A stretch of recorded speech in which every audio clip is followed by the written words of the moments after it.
Welcome to New Hampshire Has Issues, the podcast that dares to ask, is there anybody out there who can help us with these property taxes? It turns out the answer is yes, and we're going to get into the answer in this episode. Spoiler alert, state lawmakers. That's the answer, giving it away right at the top. So I brought back a fan favorite, Phil Sletten, the research director at New Hampshire Fiscal Policy Institute. And you know what? Let me just give you all the top lines right now. We're going to talk about what are property taxes? Where do they come from? Why are we so reliant on them in this state?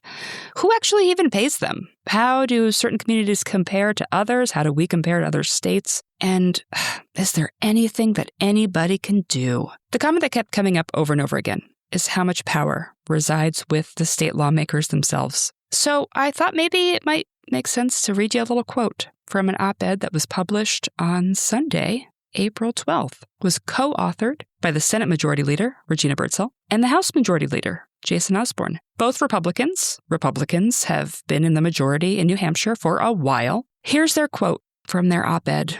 Quote, "Your local tax bill went up because your local officials voted to spend more of your money." And that's where their quote ends. Now, I don't give out levels of Pinocchios on this podcast, but I will say that this sentence needs a lot of context. And thankfully, this episode gives you a lot of context as to why that sentence doesn't actually hold up. Near the end of the episode, Phil and I talk about, very quickly, an action state lawmakers took back in 2012. For those of you who are longtime Granite Staters, maybe you remember the change in the retirement system and how the state used to pay 35% towards it, and then the state lawmakers changed that to 0%, and that shifted the costs down to the local communities. It's an example from 2012. I thought maybe it'd be helpful to give you a more recent example of a change that state lawmakers have made. In my first episode with Phil in July, we talked about revenues, and he and I talked about the interest and dividends tax and how the state lawmakers, including the two who co-authored that op-ed, voted to eliminate the interest and dividends tax. It was a wealth tax. It was a tax on passive income in CDs and stocks that generated hundreds of thousands of dollars. It was not a tax on your wages. It wasn't a tax on if you had a really big, nice house that was worth a lot. It was a tax on passive income that was generating passive income. And so I thought, flashing back to that, knowing that very recently state lawmakers eliminated that wealth tax entirely, while also blaming local communities for what's happening with property taxes, would be important context. One piece of context, I should say. There are lots of decisions that state lawmakers make. That one sort of sticks out in my mind right now. So maybe you're a listener who does have $10 million in a CD. Please feel free to go to patreon.com/NHHasIssues and become a monthly subscriber. But I'm guessing a lot of you are like me. I don't have that kind of money lying around. And I definitely don't have that kind of money generating that kind of money. That's not happening either. So I'm going to flash back to Phil's first episode where he describes the interest and dividends tax. We get into the property tax discussion in this episode, and I want to wish you a very merry tax day, everyone. Thank you for listening. So the interest and dividends tax was a personal income tax that New Hampshire had. It was a tax on not all forms of income, right? So not wages and salaries, not income that you earn from working. It was a tax on income generated by wealth. To pay this tax, you had to own something that generated money for you. Different from, for example, a capital gains tax would be if you sold something, that would be a capital gain. But that's when you have to sell it. This is income generated from holding a stock and, for example, earning dividends or distributions from it. So if you were paying $1 in interest and dividends tax, then that would be 5% of the amount that you earned in interest and dividends tax. So that would be $20. Okay. If you earned $20 in taxable income, and let's back out then your $2,400 exemption, then you'd have $48,400 generating that $20 at that 5%, right? Because your first $2,400 is free, and then earning 5%, you would have at least $48,000-ish that would be generating that. Now, there are a lot of people who paid, when it existed, a relatively small amount in interest and dividends tax. But more than half of the income from the interest and dividends tax that the state collected came from people filing who had more than $200,000 in interest and dividend income alone. So not counting salaries, not counting wages, not counting capital gains. I did not imagine having that much alone, just sitting there. But that's not the $200,000 that's generating the money. That's $200,000 that has been generated by the wealth.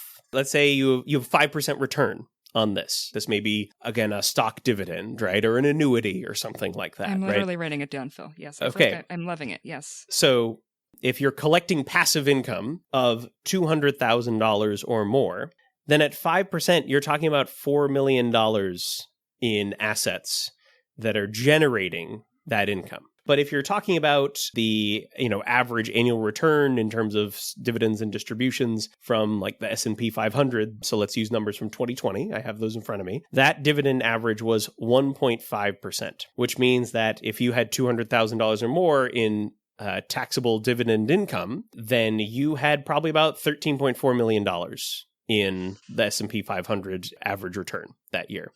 Those filers who are paying more than half of the revenue collected by the interest and dividends tax, more than half the revenue collected by the interest and dividends tax, probably had millions of dollars in assets that were generating that taxable income. And again, it's not the whole $200,000 was taxed. $200,000 in taxable interest and dividend income meant that at a 5% rate, you're talking about paying $10,000 in taxes. That was a lot of numbers for a podcast, Liz. I'm sorry.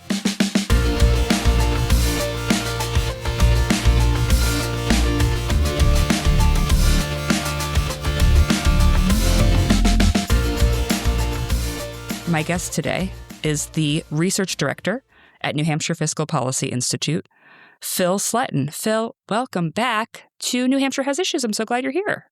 Thank you, Liz. It's very great to be here. I really enjoyed our conversation last time, hoping that I can help again this time in the ways that I'm best able to help. Well, we talked on State Fiscal Year Eve last time, and now this episode's going live on Tax Day Eve. And I thought, who better to talk to us about what's going on in New Hampshire when it comes to taxes than our very own Phil Sletten. Phil, let's jump into it. New Hampshire Fiscal Policy Institute has a new report out.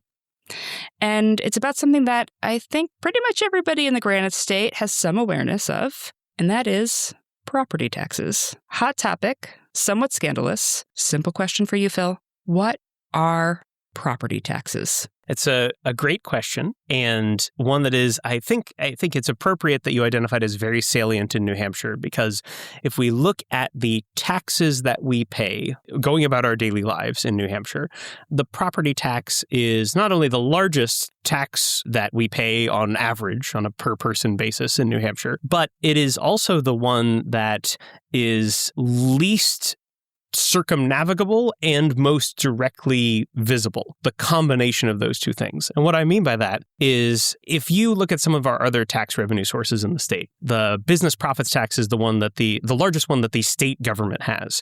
And that's a tax on profits that corporations and proprietorships and partnerships and Water's Edge combined filers that are operating in the state and have sales in the state, it's a tax on their profits. That's not something that we see directly in the prices of goods and services that we can trace to the business profits tax. Indeed, for multi-state and multinational entities, the New Hampshire business profits tax may not affect their prices that much at all in New Hampshire versus other states. The meals and rentals tax, when you go out to a restaurant and eat a meal out, then you pay a tax, but you've gone out to eat, right? You have decided to engage in that. When you buy or sell a house, you pay real estate transfer tax. When you drive on the road, you pay your motor fuels tax to the state of New Hampshire and the federal government, but those costs are baked into the price, right? They are not shown independently. Property taxes are something that all of us see in the price of housing. And for some of us, it's less visible. For renters, for example, the cost is passed through.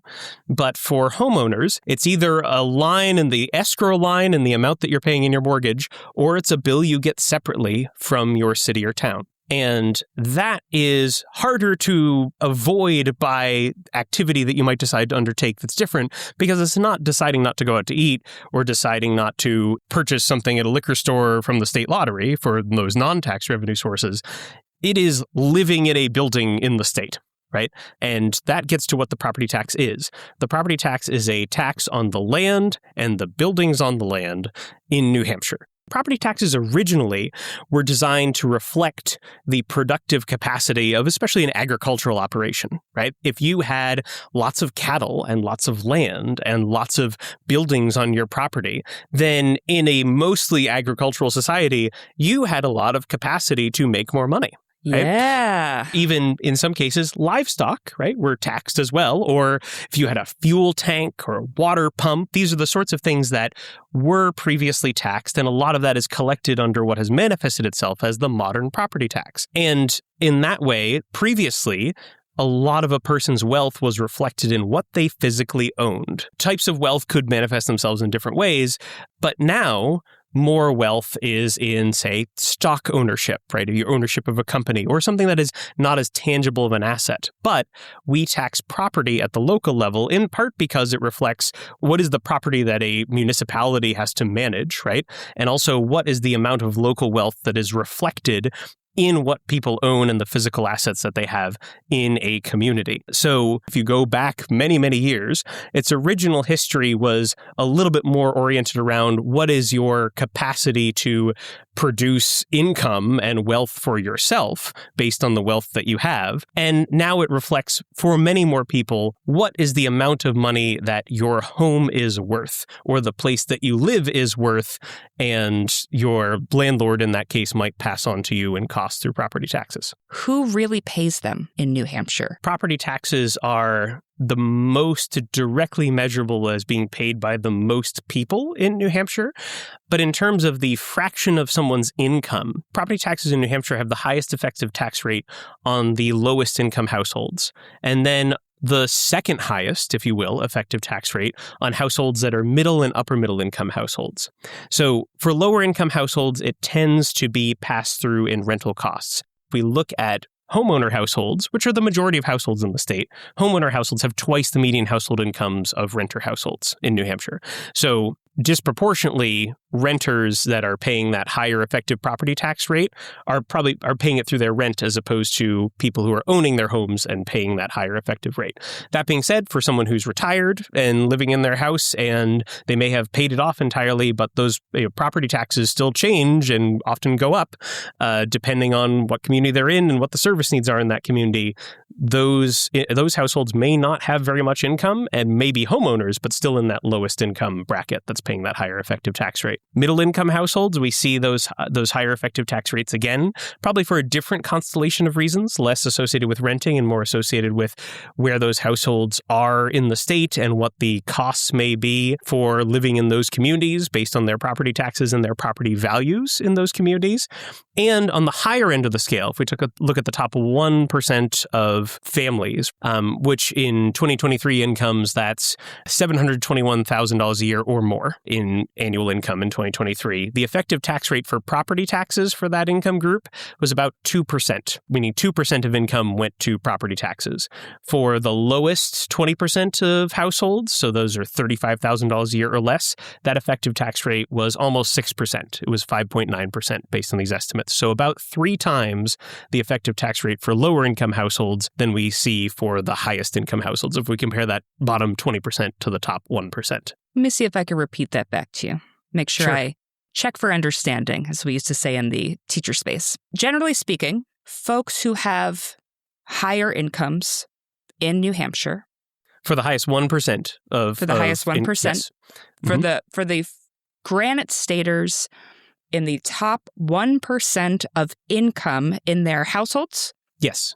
What shows up on their IRS federal tax form, right? That's how this breakdown happens. Yep. The percentage of their income that is paid through property taxes is 2%. And for those who have the lowest incomes in our state, which means they have less money than the people I just said of the 1%, their property tax that they're paying is about 6% of their income. So a much higher proportion of what they make is needing to go to their property taxes. Yes. Whew. You were talking about percentages, which is appropriate. The dollar amounts are very different when you're talking about 6% of a $30,000 in income household dollar amount in property taxes versus the 2% of a $750,000 a year income household, right? We're talking about different dollar amounts there. But as a percentage of income, property taxes are highest for the lowest income households and lowest for the highest income households. In between, it's a little uneven. It actually peaks again for middle and upper middle income households as a percentage of income. And the other part that I will say, which I heard you say too, is that yes, renters pay property taxes indirectly through their rent. Generally speaking, if I'm a homeowner and I'm renting out an apartment to somebody, I am calculating what the property tax will be when I charge someone rent. So even though they are renting, what a property tax might be in that community will affect the renter. Does that sound about right? Yes, and I appreciate your caveat for in that community because the percentage effective tax rates that I just gave you are statewide. So in this sort of part one, question one, to sum up, top 1% paying a much smaller proportion of their income towards property taxes versus the lowest income folks in New Hampshire, generally speaking, are paying 3 times that amount in terms of proportion of their income towards property taxes. Everyone who lives in New Hampshire in some capacity is paying property taxes, whether you are a homeowner yourself or you are renting. That number is affecting you in some way for your specific community. Even if your landlord, if that person has paid off the property entirely, then they may not have principal or interest costs, right? They may not have a mortgage payment to do anymore, but they still have property taxes. And that could be a key driver of how much they calculate that they should charge in rent. Even if you are no longer working, you lose your job, you still have the property taxes. And to layer onto that, if you are add working... the layers, Phil. Yes, go for it. If you are working and you have a rough idea of what your income is going to be, and you buy a property and you have a 30-year fixed rate mortgage, then you have a high degree of certainty as to how much you're going to be paying each month. Property taxes vary from year to year, and that you do not have as much certainty about as to what that is going to cost you in the future. Even if you still have that income, you have less certainty about that cost than you do about your principal and interest payments in your mortgage. All right. Good groundwork here. I have heard a rumor that New Hampshire relies a lot on those property taxes. Number one, is that true? And if so, why is New Hampshire so dang reliant on property taxes? The rumor is correct, Liz. Rumor is right. Okay. Yes. Yep. If we compare the amount of property taxes collected by state and local governments in New Hampshire as a percentage of all state and local revenue, then New Hampshire is the highest of any state in the country. If we look at the amount of taxes collected by state and local governments in New Hampshire as a percentage of all tax revenue, New Hampshire is the highest in the country. About 63% of all state and local tax revenue collected in New Hampshire is in some form of property tax that is raised at the local level by local governments. A portion of that is the statewide education property tax, but the vast majority, and the majority of all state and local taxes, not federal, but state and local taxes raised in New Hampshire are property taxes. If we look at all local revenue, this is counting property taxes, but also state aid sent to local governments, federal aid sent to local governments, school lunch payments when kids are paying for their lunches in line. Or if their parent has forgotten and then has to pay 3 months later because they forgot to do the online portal. Hypothetically speaking, Phil, I don't know anybody who's done that. Whether or not you know someone who has done or not, it still counts as revenue, right? It's still in the pie chart of what revenue looks like. Parking fees, right? I don't know anyone who's ever forgotten to pay a parking meter, for example, right? And been ticketed associated with that. The ticket or the payment to the meter also are as part of the local government revenue picture, right? New Hampshire has, on average, local government in New Hampshire is more reliant on property taxes for local revenue than any other set of local governments in any other state in the country. 61% of all revenue, including state aid, including federal aid, including those parking fees and tickets and school lunches, 61% of all local government revenue in New Hampshire is from property taxes. And when I say local governments, I mean cities, towns, school districts, and county governments. governments, right, all together here. That 61% is higher than any other state in the country, not by a big margin. Connecticut's right at 60%, but still our local governments are more reliant than any other state in the country. And if you look at our state and local governments combined, we are also more reliant. And that's including federal aid, that's including turnpike tolls in that state and local picture. We are more reliant than any other state in the country. 61% of the revenue in the local governments in New Hampshire, towns, cities, counties, school districts, 61% comes from property taxes. Is that what you just said to me, Phil? Yes, and it is the portion that local governments often have the most control over if they have an unexpected increase in costs to provide services. Local governments always have the option of reducing services as well, but if there's a combination of reducing services and increasing revenue, and you still need to increase revenue on the revenue side, well, there's only so much you're going to charge for school lunches. There's only so much you're going to charge for parking. There's only so much revenue you're going to collect from those sources. And you don't have, as a local school board or a local city or town official, you don't have control over the amount of money that comes to you from the state or from the federal government. The one that you have the most direct control over, the revenue source that you have the most direct control over, is your property tax rate. And that is effectively the only tax revenue source that local governments have in New Hampshire, because local governments in New Hampshire can only do what the state permits them to do in statute. We are not a home rule state in that we don't, our local governments can only be so creative in the policies that they decide to come up with. And that's particularly true on the revenue raising side. It's true relative to taxes. And almost all local government tax revenue, as counted by the U.S. Census Bureau, is through property taxes, because there are other revenue sources, but there really aren't any other large tax revenue sources that most local governments have as an option. So we're not a home rule state, which means local communities can do some things, but otherwise the state, meaning the state lawmakers, they make those decisions. The state decides what they are allowed or not allowed to do. Yeah, the state very much dictates what local governments can and cannot do to raise revenue. In some other states, local governments are allowed to have very significant revenue generators outside of property taxes. An ongoing conversation here in New Hampshire is sometimes whether local governments could add a $2 fee, for example, onto hotel rooms that the state would collect as part of the meals and rentals tax, but those dollars would stay local. Okay. There are other states that allow local governments to have sales taxes or even income taxes that are broad-based, a general sales tax or a broad-based income tax, or corporate taxes. So those are tax revenue options that other local governments have in other states, not all other states and not all local governments, just to be clear. But there are, in terms of points of comparison, there are more flexibilities offered to some local governments around the country than we offer to our local governments here in New Hampshire on the revenue-raising side. The meals and rooms tax, am I saying that correctly? Meals and rooms? It is both meals and rooms and meals and rentals in state law.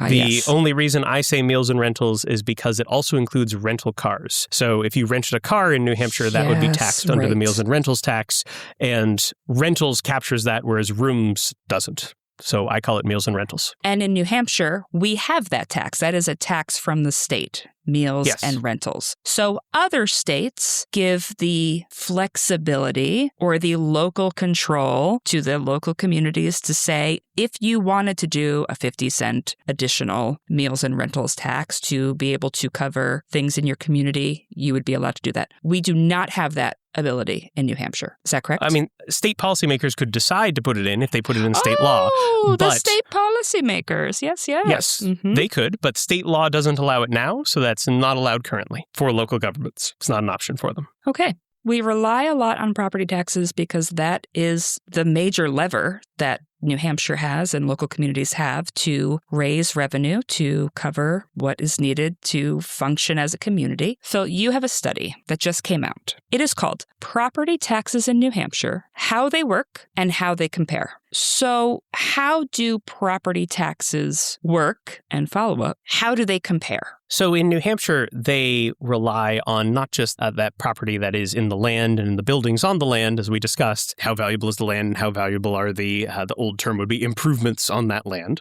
But property taxes also vary substantially from community to community based on what is in their taxable property value per capita. And what I mean by that is, what is their property tax base, and how does that compare to the number of people that that community serves? And that taxable property value per capita varies substantially. The median community has about $250,000 in taxable property value per each person that lives in the community. So if we think about the median single-family home sale or single-family house sale price in New Hampshire is about $500,000. That's about half a house per person, right? If we take that median community. However, if you take a community like Berlin, that is the lowest taxable property value per capita, which it's a community that has had several major industries come and go more often than arrive in the last several decades, and is relatively both geographically compact in terms of the properties are a lot of the properties where people live are around the city center. And then there's a lot of land that is not taxable or is taxed at a lower assessed value because it's either in current use or in the White Mountain National Forest. So Berlin has about $113,000 in taxable property value per capita, right? So think about it as about half of where that median community is. Right. And then there are 18 communities in the state that have more than $900,000 in taxable property value per capita. And about 10% of all communities in the state have $750,000 in taxable property value per capita or higher. And what that results in is very different tax bases that require very different property tax rates to raise a similar amount of money for a similar set of services. And that may not be a surprise if you're comparing southeastern New Hampshire to the North Country and saying, what is the value of a house and what is the tax rate that's on it and how does the community compare, right? There's very different economies in different parts of the state. But if we look at neighboring communities, let's take Lee and Nottingham, for example, two towns next to each other over in the Seacoast region of the state. I'm glad you told me where Lee and Nottingham were because I thought I knew, but I appreciate that you clarified Seacoast area. Perfect. Well, I've got two more towns coming after that, too. Okay, okay, great. So in Lee, if you have a house assessed at $500,000 in Lee, the annual property tax that you would pay over the course of 2025 would be about $13,800. If you go to Nottingham, next door, one town over west, effectively, yes, that same value house would have a property tax payment, an annual property tax payment of $6,600. Wait, what was Lee's? $13,800. And then you cross that invisible, in most places, municipal boundary, and that same value house would have a tax of $6,600. So half of what they're paying in Lee? Yes, a little less than half. Oh and let's go to the western part of the state. Let's go to Ackworth, New Hampshire. I definitely don't know where that is. Small towns in Sullivan County, a west central part of New Hampshire. Ackworth, a $500,000 house would pay about $8,000 in property taxes in 2025. Okay. All right. That $500,000 taxable value. If you go one town west to Charleston, which is on the Connecticut River, the same value house would pay $18,300 in property taxes. Wait, what did you just say, Ackworth? You tell me the second number and it boggles my mind because I remember, generally speaking, but hit me with the numbers again. Ackworth was about $8,000. Charleston was about $18,300. Just one town over. Same value house. Oh my God. And this reflects a lot of things, right? The answer is, why is this the case? This reflects a lot of things, including what is the property tax base in that town? What's the service needs in that town? What are the spending decisions that are made in those towns? Like, what are the investments that they're making? That could be school districts, that could be municipal. People are having input as to what the community is spending money on. And also, these communities will be spending money and investing in themselves to, for example, try to attract businesses, try to attract more residents, have better services for the residents who are already in those communities, right? So there is incentives for them to invest in themselves. But the ability for these communities to invest in themselves is very largely informed by the amount of taxable property value within those communities' borders. And if you have a lower amount of taxable property value, you have less fiscal capacity to raise the money to invest in your community. And in New Hampshire, we are disproportionately reliant on local property tax bases.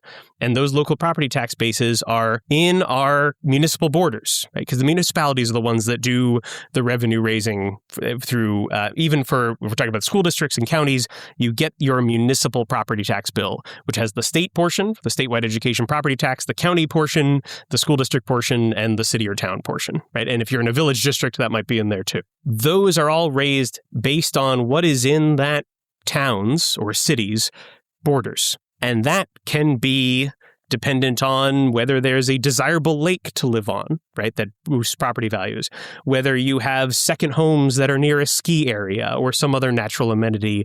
Not that a ski area is natural, but they had to have a mountain to be able to build a ski area, right? Yes, right. Are you on the seacoast, right, and have property on the oceanfront that is more valuable?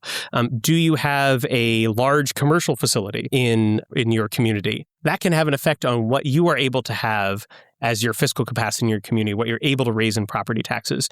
The income of a community also matters. If people are bringing home more dollars, then even if they are getting taxed more in their property taxes, it may be a smaller percentage of their income, and they're more willing to pay it to enable those community investments. That gets back to part one, where if you have a higher income, proportionally speaking, you might not feel it in the same way as you would feel it if you have the lowest income, generally speaking, across the state for your property taxes. Like how you feel individually would be different depending on what your income is.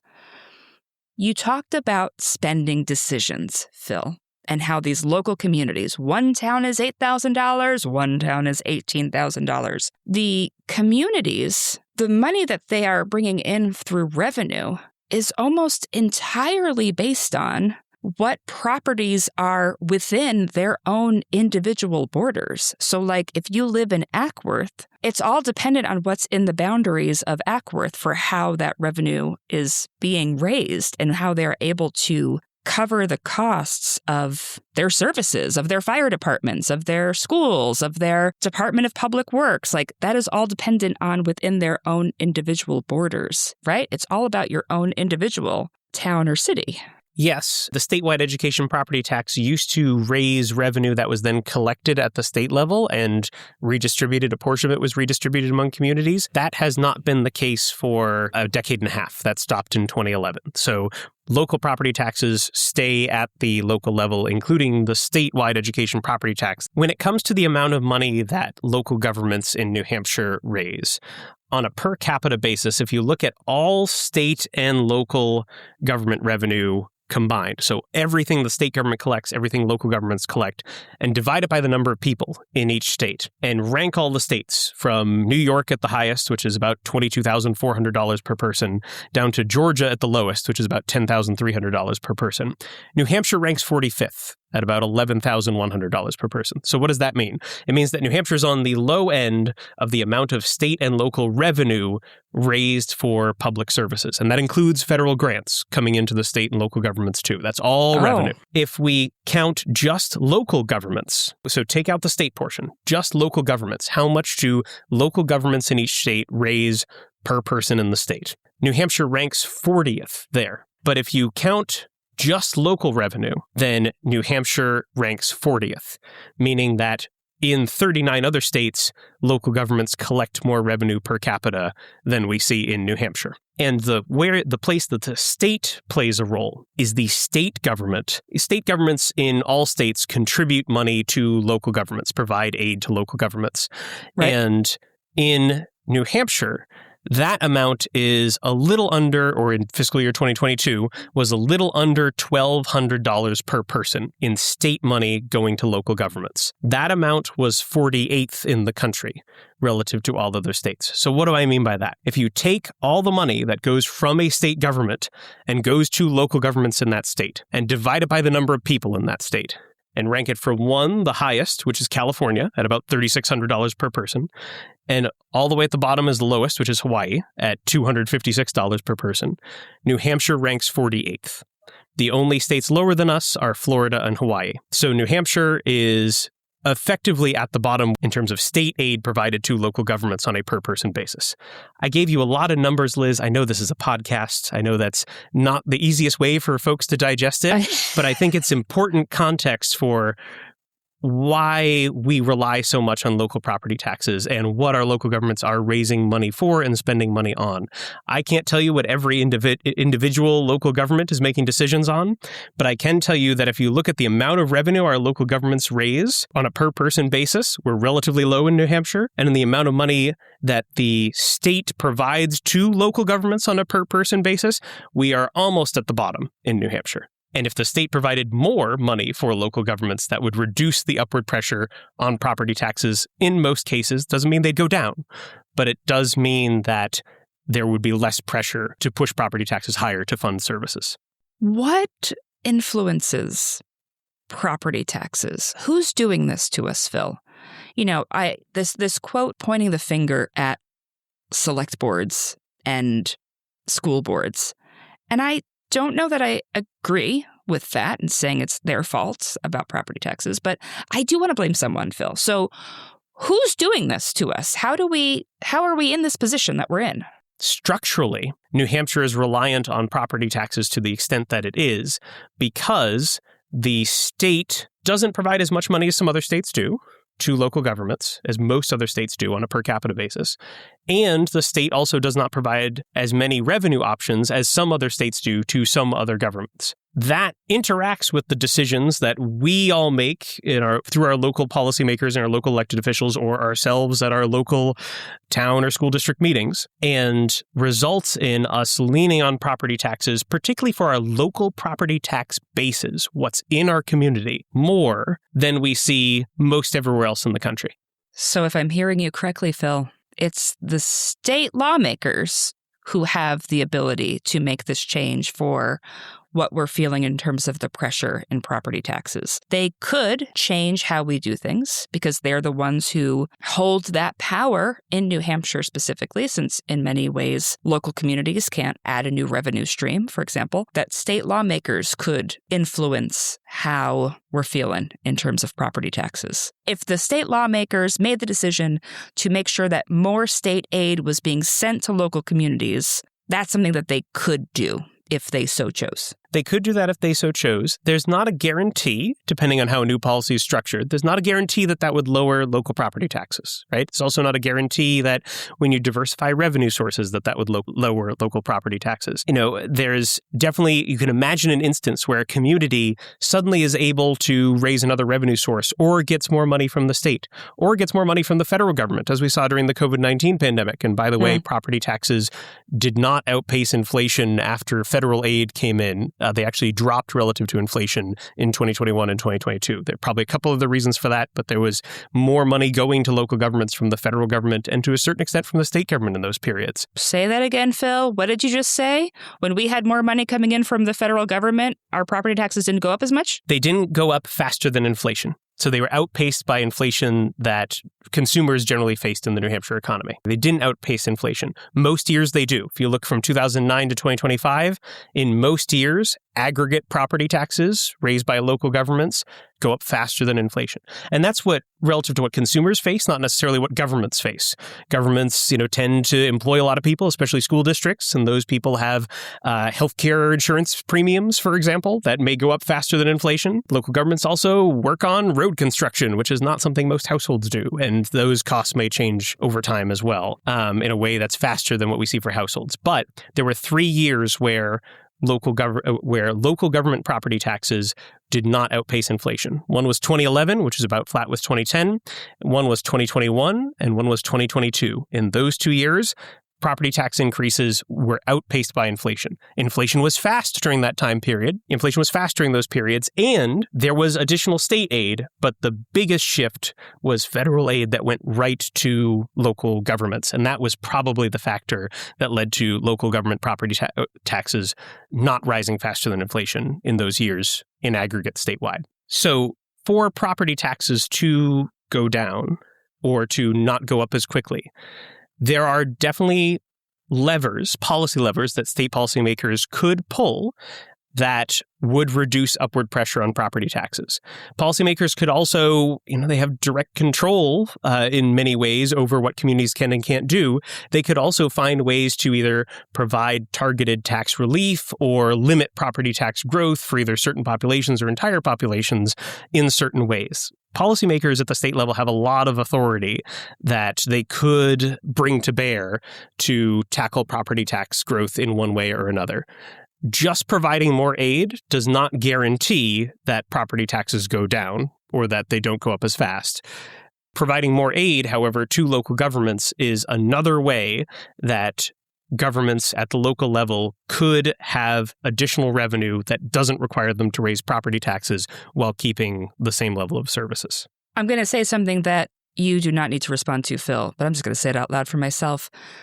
What I just heard you say is that state lawmakers have a lot of levers they could pull. They could do a lot of different things to support communities, targeted relief, things that would actually mean that local communities were to get more state aid. So what are the consequences of relying so heavily on property taxes? Whether it's, New Hampshire as the state or the local communities or like me, an individual taxpayer, what are the consequences when New Hampshire relies so heavily on property taxes? Whether it's plowing roads or, keeping parks clean or recreation areas, available for public use, educating students, providing police, firefighter, emergency medical services. These are all services that are funded by and large through local property taxes, which means that those local property tax bases, what happens to be the property and the value of the property in your community, matter a lot and are in many ways deterministic for what you as a municipality or a resident in a municipality can raise or expect to have from the community you live in terms of services. It is fascinating to me how much New Hampshire relies on the individual communities within their border. Like you are sort of on your own out there in New Hampshire, yet without a lot of the local control that we seem to pride ourselves on, that the communities are sort of left without a lot of levers and tools and ability to do the things that might be needed to make the big changes and to help taxpayers. Well, the things I wish we talked about, Phil, that I know we don't have time for. The 2012 change in retirement from the state, right? Yep. That feels like such a big thing that I haven't talked about on any of my episodes. But my God, that seems like such a clear example of the state saying, we're not paying this anymore, and it getting pushed down to the local communities. And you have to pick it up. So the state previously paid 35% of teacher, police, and firefighter retirement costs for local governments, covered 35% of those costs. That percentage dropped to 30% and then dropped to 0% because state policymakers during the Great Recession and immediately following the Great Recession had less state revenue, right? And they said, this is something we're going to pause.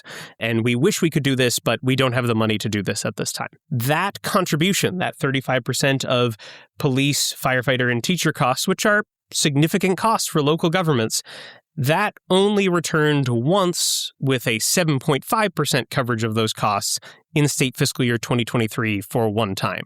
So that is, I don't have the math for you specifically as to what amount of money that would have been, but that's been a significant amount of money over 15 years that the state previously funded and no longer does. State lawmakers, they have the power to make changes. And when they point at local elected officials, I would encourage them to stop looking out the window and start looking in the mirror and what changes they can make. Phil, thank you so much for everything that you do. New report linked in the show notes. And I hope you will come back maybe in the summer and tell me how things are going for the fiscal year 1 year in. I'd be happy to do it, Liz. Thanks for the opportunity to talk today. And please, I encourage folks to look at the report. There are a lot of tables in the report, a lot of the numbers that I said on the podcast today that's harder to see in audio. It helps to see it in a chart.